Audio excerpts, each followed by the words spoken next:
Baik Bapak Ibu yang dikasih Tuhan, Shalom, selamat malam. Malam hari ini kita kembali berkumpul untuk mengikuti pendalaman Alkitab mengenai doktrin Allah sesi yang ke-6 ya. Sesi terakhir yang akan dibawakan oleh Pak James. Sebelumnya mari kita bersatu dalam doa. Bapa di surga, kami bersyukur untuk malam hari ini kami boleh kembali berkumpul untuk belajar kebenaran-Mu Tuhan. Kiranya Tuhan berikan hikmat akal budi supaya kami bisa mengerti, memahami apa yang kami pelajari malam hari ini, apa yang Tuhan sampaikan lewat hamba-Mu Pak James. Tuhan mengurapi Pak James, mengurapi kami semua Tuhan. Terima kasih. Di dalam nama Tuhan Yesus Kristus kami berdoa. Amin. Saya serahkan kepada Pak James untuk memberikan pemaparannya. Silakan Pak James. Shalom, selamat malam Bapak Ibu Saudara sekalian. Terima kasih untuk pertemuan malam hari ini. Terima kasih juga untuk kesempatan yang diberikan dari Pak David untuk kami menyampaikan sesi ke-6. Atau boleh dikatakan sesi terakhir dari doktrin Allah. Bapak Ibu Saudara sekalian, doktrin Allah pada sesi ke-6 ini ada membahas tentang providensia Allah di zaman pergolakan. Kedua, providensia Allah di akhir zaman. Ketiga, providensia Allah berkenaan dengan kesehatan. Keempat, relasi providensia Allah dengan karunia dan tanggung jawab kesehatan. Relasi providensia Allah dengan pendewasaan, dan terakhir, Allah tidak pernah gagal. Providensia Allah adalah pemeliharaan Tuhan ya. Jadi itu sudah disampaikan di sesi sebelumnya minggu lalu. Providensia itu adalah pemeliharaan Tuhan. Untuk malam hari ini kita mulai dari providensia Allah di zaman pergolakan. Pada slide ini, dalam Matius 10 ayat 34, Alkitab mencatat Tuhan Yesus berkata, "Jangan kamu menyangka bahwa aku datang untuk membawa damai di atas bumi. Aku datang bukan untuk membawa damai, melainkan pedang." Perhatikan bahwa Tuhan Yesus datang bukan membawa damai, saudara kekasih, tetapi membawa pedang. Pedang di sini dalam teks aslinya adalah makairan yang menunjuk atau gambaran dari peperangan atau keadaan yang tidak nyaman. Ya, jadi situasi di dalam Matius 10 ayat 34 ini sudah menggambarkan situasi akhir zaman. Ya, terjadi pergolakan di sana sini, dan ini sudah ditulis di dalam Matius 10 ayat 34. Dan untuk ujung terakhir dari Injil di Wahyu 5 mengungkapkan adanya materai. Adanya materai di sini menunjuk kepada perjalanan sejarah dunia. Materai dibuka berarti akan muncul perubahan-perubahan dalam sejarah hidup manusia. Iya. Jadi kondisi Wahyu 5 itu di ujung akhir zaman, jadi bukan permulaan ya. Perubahan dalam sejarah hidup manusia sedang berlangsung ya. Nah, itu juga ditulis di dalam Lukas 12. Sejajar tadi dengan Matius 10 ayat 34. Kemudian Lukas 12 ayat 49 sampai 51. Aku datang melemparkan api ke bumi, dan betapakah aku harapkan api itu telah menyala. Aku harus menerima baptisan, dan betapakah susahnya hatiku sebelum hal itu berlangsung. Kamu menyangka bahwa aku datang untuk membawa damai di atas bumi. Bukan kataku kepadamu, bukan damai melainkan pertentangan.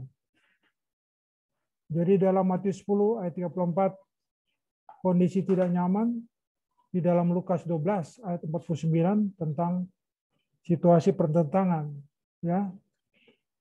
Makanya judulnya di atas adalah pergolakan. Kemudian dalam Wahyu 5 ayat 1 sampai 5, lanjutan dari yang awal tadi, disaksikan oleh Yohanes bahwa tidak ada seorang pun dapat membuka materai pada gulungan kitab. Gulungan kitab tersebut menunjuk perjalanan sejarah dunia yang tidak bisa diubah sebelum materinya dibuka oleh kekuatan tertentu. Ternyata Tuhan Yesus, anak domba Allah yang tersembelih, satu-satunya yang mampu dan berkuasa membuka materai tersebut. Ya, jadi karena Tuhan sendiri sudah membuka, maka pergolakan ini sedang kita alami saat ini, saudaraku. Kemudian dalam Lukas 11 ayat 20 sampai 22, tetapi jika aku mengusir setan dengan kuasa Allah, maka sesungguhnya kerajaan Allah sudah datang kepadamu. Tuhan Yesus datang dan mengambil pemerintahan atas surga dan dunia. Tuhan Yesus berkata bahwa kalau ia mengusir setan, maka kerajaan Allah datang kepada manusia, pemerintahan atau pengaturan hidup manusia terselenggara. Jadi artinya situasi sekarang dalam pengadilan daripada Tuhan Yesus berbeda sebelum dia tersiksa, mati, dibangkitkan. Di mana sebelum mati, di situ iblis ya punya peran penting untuk mengatur situasi dunia. Berikut segala irama sejarah diatur iblis untuk menggiring manusia ke dalam kebinasaan. Tetapi sejak zaman anugerah, Tuhan Yesus mengatur irama sejarah dunia untuk mempersiapkan orang-orang yang telah dibeli. Jadi kita ini yang sudah mengimani, percaya Yesus yang sudah dibeli ini, kita dipersiapkan untuk menjadi sempurna, untuk memerintah bersama dengan Dia. Wahyu 5 di ayatnya yang ke-9. Kedatangan Tuhan Yesus membawa manusia memasuki zaman baru, yaitu zaman anugerah, adalah keselamatan abadi disediakan bagi orang yang percaya kepada Tuhan Yesus dan mengikuti jejaknya. Zaman anugerah di sini bukan berarti hidup manusia menjadi lebih nyaman, tetapi sebaliknya menjadi tidak nyaman. Dalam hal ini kita menemukan bahwa berlimpahnya materi bukanlah jaminan bahwa seseorang diberkati Tuhan. Sebab iblis bisa melimpahi manusia dengan berkat jasmani. Berkat jasmani dan kenyamanan tidak selalu berarti providensia Allah. Jadi saudara kekasih, kurang berkat, ya mohon pemeliharaan arah. Tetapi ada berkat di sini dinyatakan secara jasmani ya, tidak selalu berarti providensia Allah. Karena dengan iblis pun kita bisa terpenuhi ya kebutuhan jasmani kita. Di dalam kitab Wahyu tersebut, Tuhan sudah menunjukkan segala sesuatu yang akan terjadi untuk mewarnai sejarah dunia ini. Hal ini digambarkan dengan kuda-kuda. Jadi setelah Wahyu 5, ada Wahyu yang ke-6. Selanjutnya nanti itu ada kuda-kuda di situ. Yang pertama kuda putih. Ya. Kuda putih muncul dengan penunggangnya yang membawa anak panah. Anak panah di sini dalam teks aslinya adalah toksok, yang lebih diterjemahkan busur tanpa anak panah, dan yang mengendarai kuda tersebut dikaruniai mahkota. Mahkota di sini dalam teks aslinya Stepanos, sebuah mahkota yang dianyam dan bunga-bungaan atau dedaunan diberikan oleh seorang raja kepada laskar atau tentara yang telah menang perang. Ini ada relasi hubungan dengan 1 Korintus 9 ayat 25. dan 2 Timotius 4 ayat 8. Sejak Tuhan Yesus naik ke sorga, sekitar tahun 30 Masehi, murid-murid mengalami aniaya yang hebat dari bangsa Yahudi sendiri sampai para kaisar Nero, Domitianus, Trajanus, Diocletianus, dan lain sebagainya. Pada tahun 380, Kaisar Theodosius Agung mendekretkan bahwa agama Kristen harus menjadi agama negara. Jadi, penunggang kuda putih tersebut menunjuk orang percaya yang menaklukkan dunia pada waktu itu yang diwakili oleh pemerintahan Roma tanpa perjuangan senjata. Kemudian di Wahyu 6 ayat 3 dan 4, dan ketika anak domba itu membuka meterai yang kedua, aku mendengar makhluk yang kedua berkata, mari dan majulah. Seekor kuda lain, seekor kuda merah padam, dan orang yang menunggangnya dikaruniakan kuasa untuk mengambil damai sejahtera di atas bumi, sehingga mereka saling membunuh, dan kepadanya dikaruniakan sebilah pedang yang besar. Kuda merah menunjuk gejolak-gejolak perang atau pertentangan dalam dunia ini yang membawa pertikaian sehingga merenggut damai di bumi. Kalau Tuhan Yesus tidak menang, maka bumi belum tentu. Sekali lagi saya ulang, kalau Tuhan Yesus tidak menang, maka bumi belum tentu mengalami keadaan seperti ini, yaitu pergolakan, saudaraku. Bisa saja bumi terpelihara dengan baik, dilestarikan keadaannya yang untuk menjadi bagian wilayah pemerintahan Lucifer.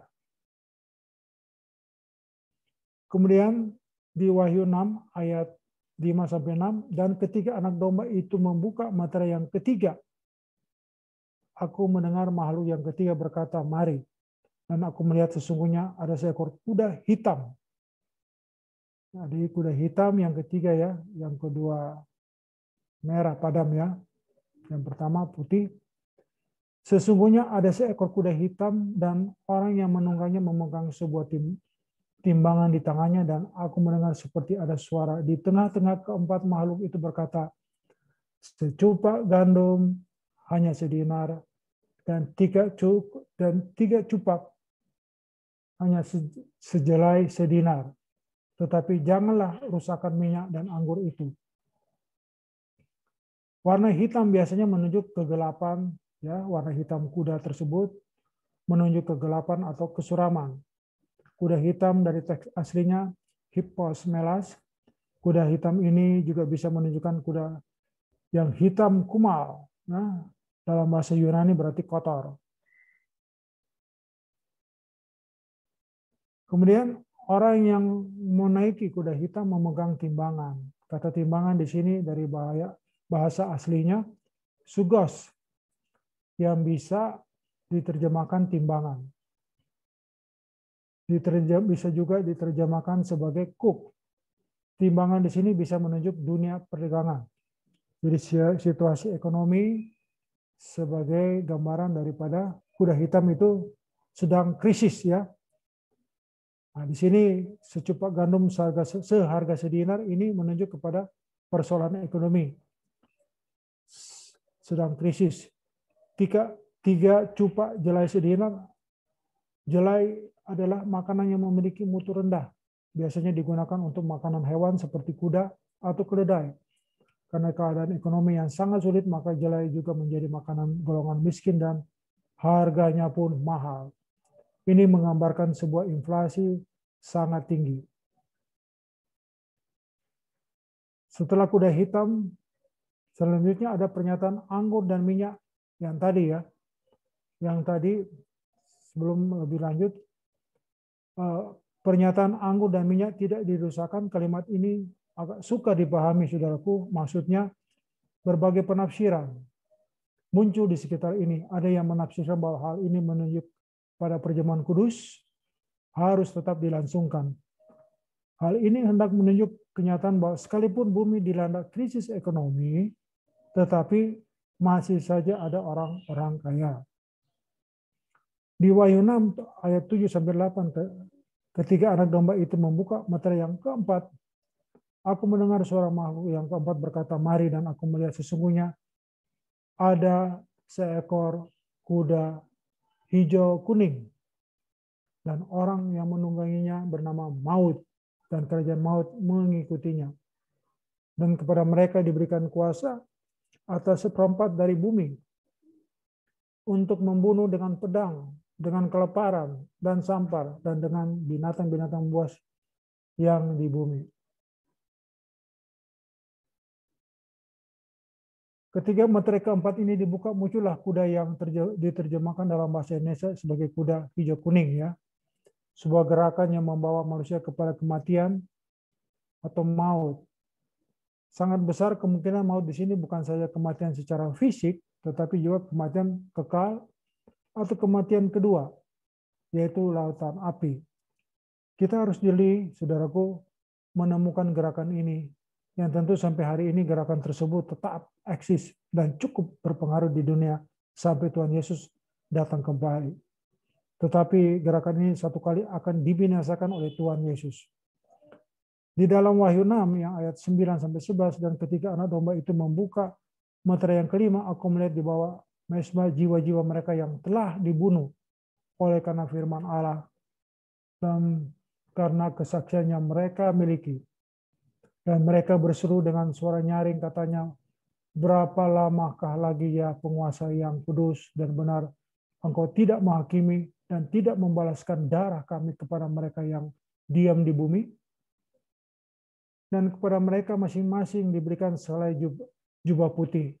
Dan kepada mereka dikatakan bahwa mereka harus beristirahat sedikit waktu lagi hingga genap jumlah kawan-kawan pelayan dan saudara-saudara mereka yang akan dibunuh sama seperti mereka.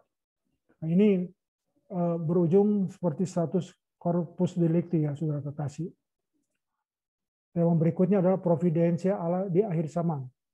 Hal ini dinyatakan dengan seruan orang saleh. Berapa lamakah lagi yang tadi, ya, yang ya penguasa yang kudus benar, engkau tidak menghakimi dan tidak membalaskan darah kami kepada mereka yang diam di bumi. Aniaya ini merupakan aniaya yang terakhir. Sebab aniaya ini dibiarkan Tuhan sampai genaplah jumlah mereka yang teraniaya. Genaplah mereka yang teraniaya artinya orang-orang pasca, ya, abad-abad dahulu, ya, artinya di zaman sekarang ini, termasuk kita-kita ini. Setelah itu barulah Tuhan Yesus datang kembali. Aniaya tersebut juga menjadi, ya, setelah itu Tuhan Yesus akan datang kembali. Aniaya tersebut juga menjadi alat pemurnian Tuhan agar orang percaya menjadi kudus, tidak tercela. Jadi aniaya dapat disampaikan di sini sebagai pemurnian, ya, bagi orang-orang percaya. Kemudian providensi Allah berkenan dengan kesehatan. Ini topiknya tentang kesehatan. Allah tidak menghendaki anaknya menderita, ya, Mazmur 23. Tetapi masalahnya mengapa banyak orang Kristen menderita berbagai penyakit? Pertanyaan ini pasti pernah muncul di pikiran banyak orang, tetapi mereka tidak menemukan jawabannya. Tentu saja Allah menciptakan dunia dan manusia tanpa sakit penyakit. Sakit penyakit ada dalam kehidupan manusia berawal dari dosa yang masuk ke dunia, maka semua yang baik menjadi rusak. Itu ada di dalam Roma 3 ayat 23. Manusia hidup dalam kutuk. Ya, manusia hidup tanpa pengharapan dan berkat Tuhan. Tuhan Yesus telah menanggung segala dosa dan memikul segala penderitaan karena perbuatan dosa manusia. Itu di dalam Yesaya 53 ayat 4. Ada 3 penyebab mengapa masih ada orang Kristen yang sakit. Alasan itu antara lain, pertama, sakit penyakit itu dialami karena dosa yang dilakukan oleh orang tua. Jadi kesalahan orang tua kadang-kadang ikut ditanggung juga oleh anaknya. Kedua, sakit penyakit juga bisa karena dosa kejahatan atau kesalahan orang itu sendiri. Dan ketiga, kadang-kadang Tuhan juga mengizinkan seorang sakit dengan maksud tertentu dari Tuhan. Itu di dalam Yohanes 9 ayat 1 sampai 3. Kemudian bagaimana dengan kematian yang cepat akan menggagalkan rencana Allah sebab karakter Kristus tidak terbangun dalam hidup seseorang. Nah, ini disinggung tentang kematian yang cepat ya. Menggagalkan rencana Allah sebab karakter Kristus tidak terbangun dalam kehidupan orang tersebut ya. Jadi manuver iblis itu licik. Seperti ini tidak disadari oleh banyak orang Kristen, bahkan oleh banyak pengajar atau hamba Tuhan. Jelas sekali bahwa Tuhan menimpahi umat pilihannya yang memberontak dengan sakit penyakit di Keluaran 15 ayat 26. Dalam perjanjian baru ditemukan penyakit dialami oleh orang percaya karena suatu kesalahan. Wahyu 2 ayat 22. Kuasa kesembuhan atau mujizat kesembuhan itu dinyatakan Tuhan guna tanda-tanda menyertai orang percaya dalam pemberitaan Injil. Markus 16 ayat 17-18. Kesembuhan diberikan kepada mereka yang belum mengerti kebenaran, yaitu mereka yang terikat dengan kuasa kegelapan. Kesembuhan di sini berkenaan dengan dosa, bukan penyakit virus tubuh, tetapi kodrat dosa, sinful nature. Berkenaan dengan keselamatan jiwa, jika kita memperhatikan dari ayat 21 di 1 Petrus 2, ya, di 1 Petrus 2 ayat 21, maka nasihat yang diberikan adalah mengenai bagaimana memiliki karakter Kristus yang tidak membalas kejahatan dengan kejahatan. Sudah saatnya orang percaya memahami makna orisinal ayat tersebut. Tidak selalu dengan mudah Tuhan akan menyembuhkan, yaitu apabila sakit karena kelalaian sendiri. Setelah menjadi anak Tuhan, seseorang dipanggil untuk bertanggung jawab atas pemeliharaan tubuhnya yang adalah bait Roh Kudus. Itulah sebabnya Paulus menasihati anak rohaninya ya untuk menjaga kesehatan. 1 Timotius 5 ayat 23, karena kebodohan tersebut. Tidak sedikit anak Tuhan, bahkan hamba Tuhan, yang meninggal dengan keadaan yang sangat mengenaskan dan memprihatinkan. Lanjut, panjang umur manusia ternyata juga ditentukan oleh diri sendiri. Ini paralel dengan perolehan berkat jasmani. Ya, tanggung jawab masing-masing individu sangat menentukan. Di Alkitab kita menemukan kuasa Tuhan diberikan supaya orang percaya mampu keluar dari kodrat duniawi dan mengenakan kodrat ilahi. Dalam 2 Petrus 1 ayat 3 sampai dengan 4. Kita bertanggung jawab atas kesehatan tubuh kita. Tuhan berperan, tetapi Tuhan tidak mengabaikan tanggung jawab kita sendiri. Terdapat slogan bahwa kesehatan adalah bagian dari iman. Ya, sebenarnya yang lebih tepat adalah bahwa kesehatan adalah kehidupan iman. Ya, kehidupan iman. Penyelidikan modern dalam dunia gizi menunjukkan bahwa jenis-jenis makanan yang dilarang Tuhan untuk dikonsumsi bangsa Israel dahulu ternyata memang tidak baik untuk kesehatan tubuh.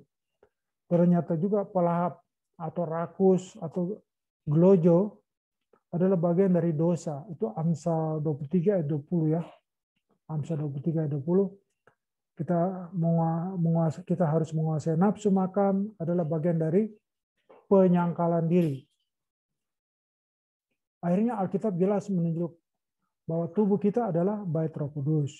Dalam hal ini orang percaya dipanggil untuk bertanggung jawab terhadap kesehatan tubuh yang dipercayakan Tuhan kepadanya.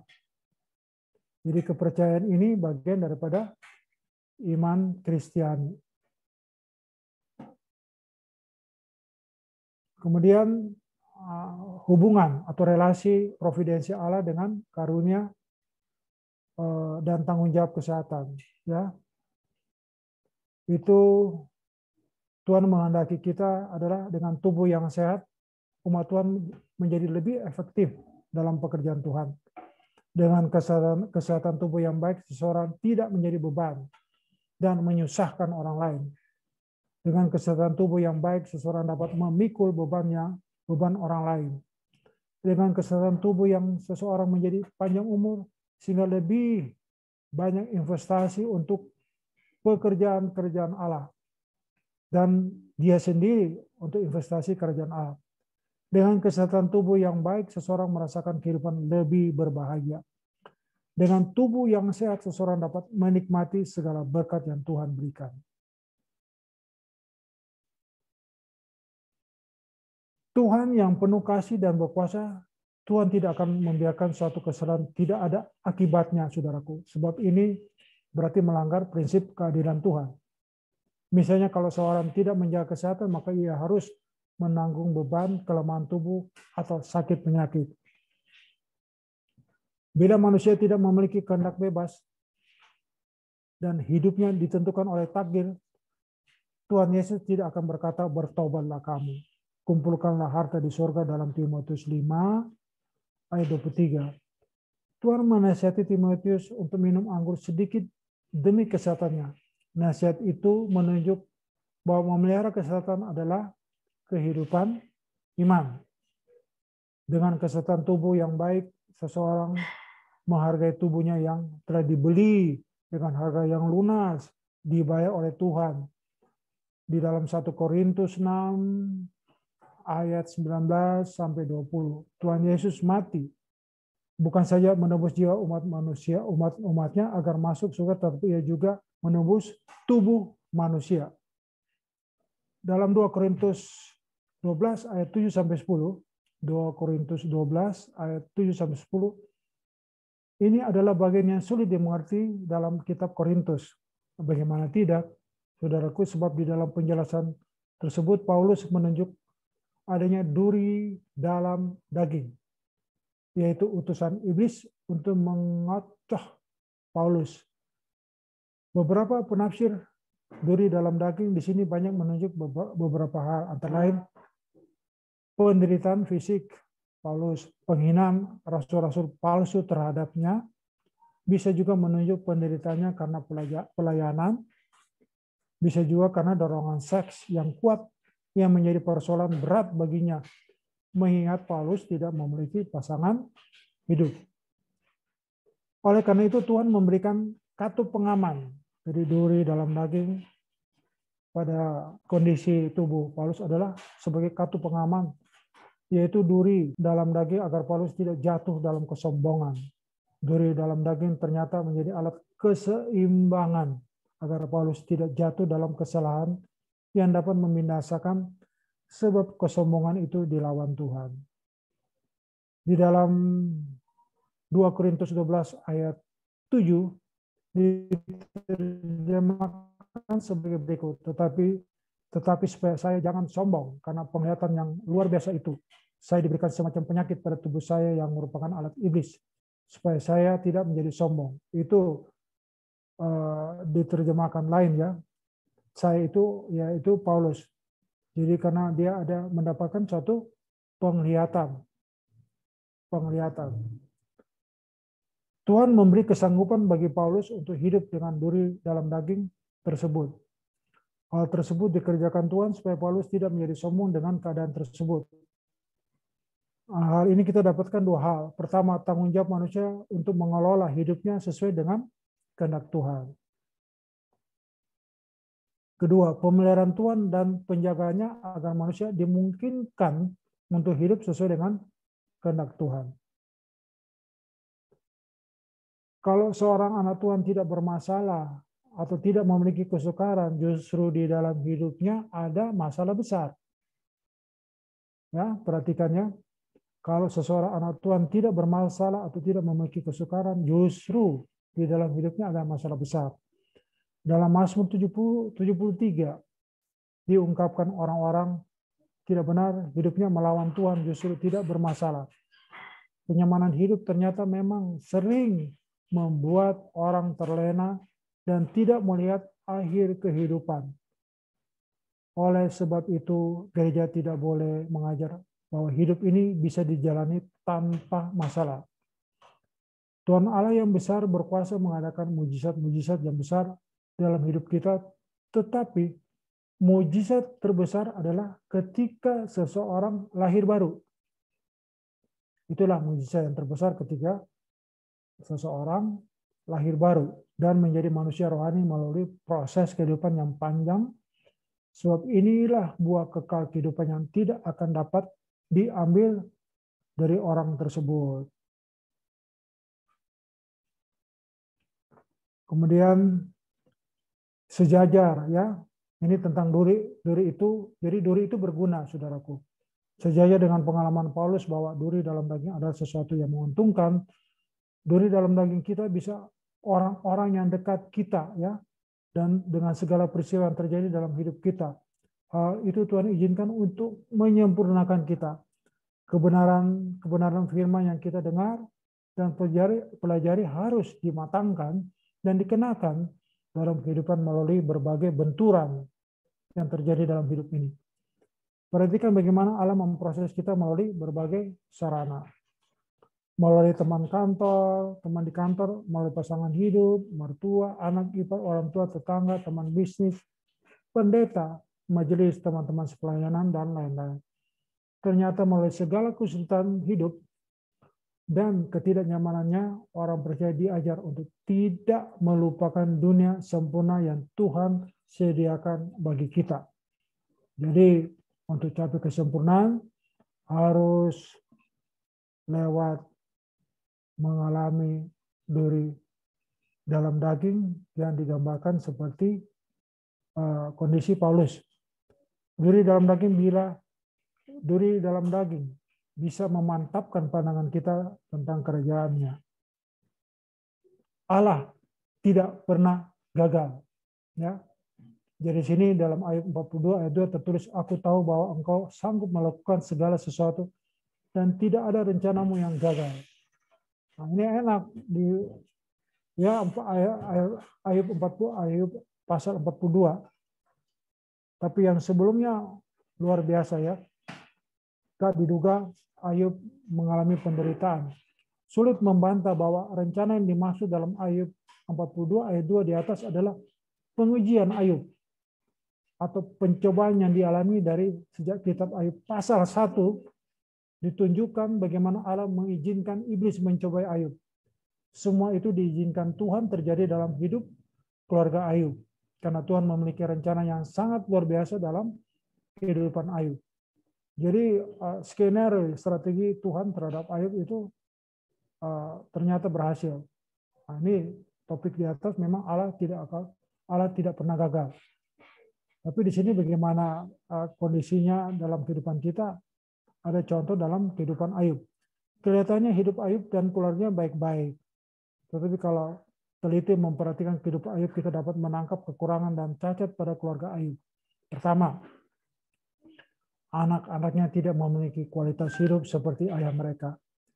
Mereka hanya hidup pesta pora bergiliran dari rumah ke rumah mereka. Kedua, dalam Ayub 2, kita menemukan betapa berani dan kurang ajarnya istri Ayub terhadap Tuhan. Hal itu nampak dari ucapannya, masih bertekunkah engkau dalam kesalahanmu, kutukilah Allahmu dan matilah. Nah, itu dia, ya. Karena Ayub sedang mengalami sakit, ya. Pada intinya pengujian tersebut dimaksudkan oleh Tuhan untuk memurnikan Ayub. Pemurnian tersebut bisa meliputi dua aspek. Aspek pertama adalah kualitas kerohanian Ayub sendiri, dari pengakuannya bahwa selama itu ia hanya mendengar kata orang. Jadi harus dia sendiri tahu dari Tuhan. Jadi kalau kata orang itu bisa meleset. Aspek kedua, bukan tidak mungkin sebagai buah dari kesalahan Ayub, Tuhan membersihkan hidup Ayub dari orang-orang yang tidak berkenan di hadapannya, yang ada di sekitar Ayub. Termasuk keluarga itu sendiri. Ini fakta, ya. Maksud kata rencana yang tertulis dalam Ayub 42 ayat 2 tadi yang di atas bukanlah menunjuk rencana Allah secara umum, tetapi rencana Allah dalam hidup Ayub secara pribadi. Dengan demikian sangatlah keliru kalau ayat tersebut dijadikan dasar sebuah premis atau kesimpulan bahwa Allah menentukan segala kejadian atau peristiwa yang berlangsung. Jadi itu hanya untuk kasus Ayub. So, biasa faktor berikutnya adalah karena manusia itu sendiri. Kecerobohan manusia itu sendiri. Yesaya 46 ayat 10 yang memberitahukan dari mulanya hal yang kemudian dan dari zaman purbakala apa yang belum terlaksana. Yang berkata, keputusanku akan sampai dan segala kehendakku akan kulaksanakan. Dia memanggil burung buas dari timur dan orang yang melaksanakan putusanku dari negeri yang jauh. Aku telah mengatakannya, maka aku hendak melangsungkannya. Aku telah merencanakannya, maka aku hendak melaksanakannya. Ayat di atas ini sering digunakan untuk menjadi landasan premis, ya, kesimpulan bahwa Allah menentukan segala sesuatu, termasuk di dalamnya orang-orang tertentu yang dipilih atau ditentukan untuk diselamatkan.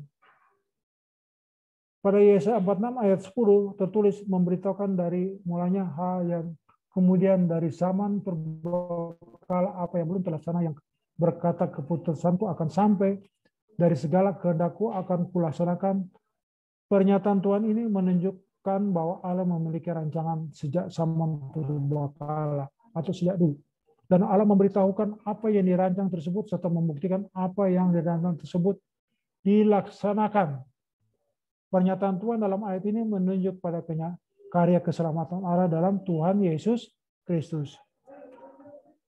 Hal ini sangat penting bagi semua orang yang nilainya, hal ini sangat penting bagi semua orang dan yang nilainya kekal. Untuk hal ini, hal penting dan berlaku bagi semua orang, Tuhan mendeklarasinya. Kemudian, saudara kekasih, rancangan Allah atau permufakatan atau konsel tidak pernah gagal. Allah pasti akan sampai, kata akan sampai dalam teks aslinya ada ayat tersebut adalah kom, yang artinya tetap teguh, terlaksana atau pasti terjadi, ya. Kemudian di ayat 11 adalah aku telah merencanakan maka aku hendak melaksanakan. Kata merencanakan dalam teks aslinya adalah yatsar. Kata ini sebenarnya selain berarti maksud, tujuan, dan rencana, juga memiliki banyak pengertian lain seperti membentuk, membuat, kreasi, aktivitas, atau kegiatan. Adapun kata melaksanakan dalam Yesaya 46 ayat 11 adalah asah, yang lebih tepat diterjemahkan menyelesaikan selain melakukan, mengerjakan, membuat. Jadi tadi ada kreasi, membuat, juga berarti menyelesaikan. Ini ya semua, ya, kata demi kata. Jadi Allah memiliki rencana atau maksud yang menjadi kesenangannya. Kemudian saudara kekasih, harus dipahami bahwa yang tidak pernah gagal adalah proyeknya Tuhan, bukan penunjukan individu. Selain itu, bahwa yang tidak pernah gagal atau yang pasti tercapai adalah tujuan akhir dari rencana besar Allah. Adapun terselenggaranya proses keselamatan masing-masing individu dan keberhasilannya tergantung individu itu sendiri. Jadi kita harus pahami betapapun kelihatannya rumit, ya, permasalahan yang kita alami, manusia alami, tapi kalau ada proyek Allah terhadap orang yang percaya kepada Dia, itu tidak akan pernah gagal. Tapi sekali lagi perlu ada kerjasama, ya, respon yang baik, sehingga segala sesuatu keberhasilan itu tergantung daripada tiap-tiap individu kita sendiri. Itulah saudara kekasih untuk penyampaian doktrin Allah untuk sesi yang ke-6. Demikian penyampaian atau sharing dari kami tentang doktrin Allah sesi yang ke-6 ini, yang mencakup providensia, ya, pemeliharaan Allah di zaman pergolakan, kemudian providensia Allah di akhir zaman, providensia Allah berkenan dengan kesehatan, keempat, relasi providensia Allah dengan karunia dan tanggung jawab kesehatan, keempat, relasi providensia Allah dengan pendewasaan, dan Allah tidak pernah gagal. Demikian, dan kami menyerahkan kepada moderator Oke, terima kasih Pak James untuk pemaparannya. Kita sudah menyelesaikan sampai sesi yang ke-6. Inilah sesi yang terakhir untuk topik doktrin Allah ya. Iya. Ya. Semoga dengan selesainya pembahasan tentang doktrin Allah sampai 6 sesi ini, kita memiliki pemahaman yang lebih akurat, yang lebih benar ya tentang Allah. Jadi kalau misalnya kayak contohnya tadi topik Allah tidak pernah gagal. Jangan sampai kita salah memiliki pengertian ya. Allah tidak pernah gagal itu bukan gagal per individu, tetapi proyeknya Allah yang tidak pernah gagal. Contohnya Allah mau menyelamatkan bangsa Israel keluar dari Mesir sampai di Kanaan gitu ya. Itu jangan diterjemahkan per individu. Harus dilihat bahwa tidak pernah gagal itu proyeknya Allah memindahkan bangsa Israel dari Mesir ke Kanaan. Kan nggak gagal. Tetap bangsa Israel itu keluar dari Mesir dan masuk di Kanaan. Tetapi kalau ditanya per individu, waduh, mengerikan sekali. 3 juta orang keluar dari Mesir, yang masuk di Kanaan cuma 2 orang. Ya, sangat jelas. Apakah kita bisa bilang bahwa Allah itu gagal? Nggak bisa. Kegagalan itu bukan dari pihak Allah, tetapi karena kedegilan hati orang bangsa Israel yang bersungut-sungut, memberontak, tidak mau mengikuti pimpinan Tuhan, sehingga ya sebagian dimakan ular, sebagian masuk bumi terbelah sehingga dia masuk, sebagian kena tulah, sebagian mati di perjalanan, di padang gurun. Nah, yang masuk cuma 2 orang. Tapi kita nggak bisa bilang bahwa Allah gagal membawa bangsa Israel. Enggak. Proyeknya kan tetap jalan. Gitu loh. Orang-orang yang generasi berikutnya yang lahir di jalan itulah yang masuk ke Kanaan. Nah, jadi kita memiliki pemahaman yang benar. Oh, Allah tidak pernah gagal tuh maksudnya itu gitu loh. Jangan sampai salah. Kita berdoa minta sehat sama Tuhan, kok nggak sehat-sehat? Berarti Allah gagal dong, nggak bisa ini. Ya nggak bisa, itu kan respon kita. Salah. Ya, providensia Allah berkenaan dengan kesehatan ya.